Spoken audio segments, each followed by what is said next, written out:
Every month, almost every week, you see violent crime in Macon on the news. Out of West Macon, where a deadly overnight shooting now leaves two separate families grieving the loss of loved one. Now leaders, law enforcement, and neighbors are asking, why is this happening? Macon-Bibb Mayor Robert Rickert defined reasons he thought were behind the crime as what he calls the trifecta of social failure. The trifecta of social failure is you drop out of high school. So you got no high school diploma and no GED. That's number one. Number two, you go out and do something stupid, commit a felony, get convicted, and then now you've got a felony on your record and you're almost unemployable for that reason and that reason alone. But then number three, you go out and mess up your credit so that you try to buy something on credit, don't make the payments, and get a terrible credit score. Now you can't borrow money. You put all three of those together, you've won the trifecta of social failure, and it's almost impossible to overcome that combination. Rickert says dozens, if not hundreds, of young men and women are falling victim to the trifecta in Bibb County and turning to violent crime. 19-year-old Cameron Braxton from East Macon sees it all the time, and the ones he sees committing crimes are often his peers. It is not the older people doing it, it's people our age doing it. Because their family can't take care of them. Most of the people I know on Section 8, living off the government. So, I mean, that's a big struggle for them. People don't like going through the struggle. Cameron knows that struggle firsthand. He says it all started when his father got hurt. He went through a very bad brain injury. So after my dad went out, money problems were building up, parents trying to pay the bills, mom didn't have it, so it took effect on me. Cameron says that was a big reason he got himself kicked out of high school the first week of his 11th grade year. That threw me in a bad direction. That's when all the negative stuff started coming out. I started hanging out, stealing. I'm just gonna be real with you. Stealing out late at night, not being at home, so you got parents worrying about you, but I'm out here trying to make some money because we don't have none. Associate Criminal Justice Professor at Middle Georgia State University, Jeffrey Tarver, says the struggle of poverty can make people desperate enough to sell drugs, rob, and steal. It's survival at this point. I have to do what I have to do in order, especially if I have children. How am I gonna feed my kids? Right? You're telling me to go out and get a job when no one will hire me. I asked Cameron why he started stealing. I just got tired of not having nothing. That's the real reason. Professor at Georgia College and State University, Veronica Womack, says that struggle for survival for many African Americans in the Black Belt is nothing new. And I think that what you see now is just a symptom of a generational problem that has existed for a very long period of time. Womack says people living a middle or upper class lifestyle have the means to overcome the mistakes of the trifecta of social failure. The ability for them to bail you out or to pay for legal services would not cripple that family economically. But if you're in generational persistent poverty, one slip up is a very big deal. It's a very crucial aspect of your survival. With the help of a good grandma and a drive to be better than his surroundings, Cameron is on a better path now. He finished military school and takes career path classes at a local community center. But he says he still sees many young people like him going down a desperate path time and time again. When you drop out, you can't get no job, you don't got no diploma.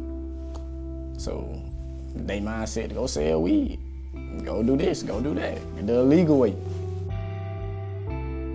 According to U.S. Census data, almost 1/4 of Macon-Bibb's total population lives in poverty. That's almost 40,000 people. Now, in part 2 of our series, you're going to see where some experts say this generational poverty comes from and why having a felony criminal record, the second part of that trifecta, can make it extremely difficult to find a job. In Macon, Eric Mock, WGXA News. The trifecta of social failure is you drop out of high school and get a terrible credit score. Now you can't borrow money. You go out and do something stupid, commit a felony, get convicted, and then now you've got a felony on your record.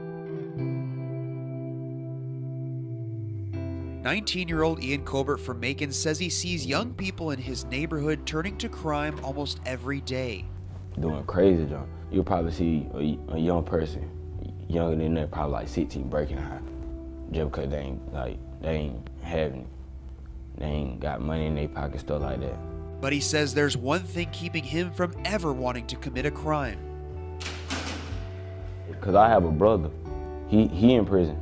As we speak right now, he been locked up since he was 16. Now he 31. I ain't trying to go down his path like. Associate Professor of Criminal Justice at Middle Georgia State University, Jeffrey Tarver, says many young people caught in the cycle of generational poverty turn to crime when they feel like that's the only way they can get what they want. I don't have the skill set in order to go out and earn that BMW or earn that $50,000 to $60,000 or $100,000 per year in a legal way. So I know what I know, which is I can go out here and sell drugs or rob and boost in order to get those same things that you may have legally. Tarver's background is in juvenile justice. He says the reasons some young black men feel like crime is the only way to get ahead are rooted in Jim Crow laws and even slavery. When a particular group of people have been ostracized from the mainstream society, what you see is subcultures being developed, right? Deviant subcultures sometimes. These young black men, that's what it was. They've created their own subcultures of how can I feel like I have value, right? And that's what you're seeing with a lot of these black men and them joining these different gangs and making across the nation. According to U.S. Census data, African Americans make up about 30% of Georgia's total population. According to data from the Georgia Department of Corrections, however, they make up about 60% of the prison population. Tarver says once someone gets convicted of a felony, that record marks them for life, even if they want to turn their life around. That minor felony drug charge is equivalent to a scarlet letter in our society today. We know that if we put that scarlet letter on that particular person for that drug offense, now he or she cannot get a job, right? So what am I going to do? I'm going to go back to what I know, which is committing crimes, be it that selling drugs or robbing people. So the cycle continues over and over again because society kind of set it up that way. But not for Ian, though. He warns his friends and other young people in his neighborhood about the costs of crime. You get caught kicking the door, that's 10 years off the rip. You shoot somebody, murder, that's life in prison. Because having a brother in prison, he says, is a constant reminder of what happens when you choose that life. And then when I talk to him on the phone, he tell me like, don't go down my path, be better than me. Murder.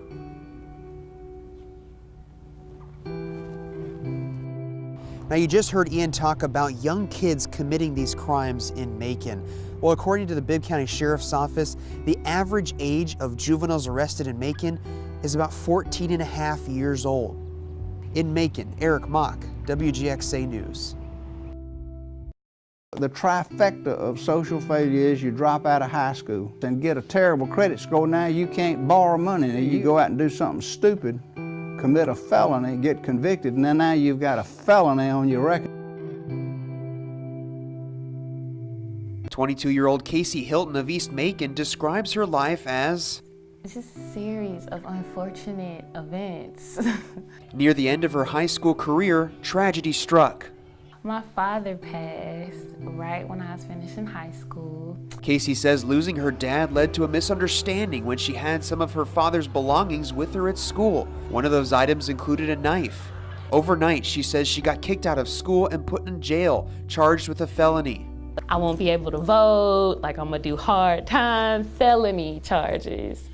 So that, I don't have felony lawyer money. I didn't have bail money. I had to stay in jail because my mom didn't have a job. Professor at Georgia College and State University, Veronica Womack, says when your family doesn't have income to spare, it's not easy navigating the criminal justice system. Most of them are already caught up in this cycle of generational persistent poverty. Because then if you have very little discretionary income, where does that money come from for bail? That means that's being pulled from the necessities of life.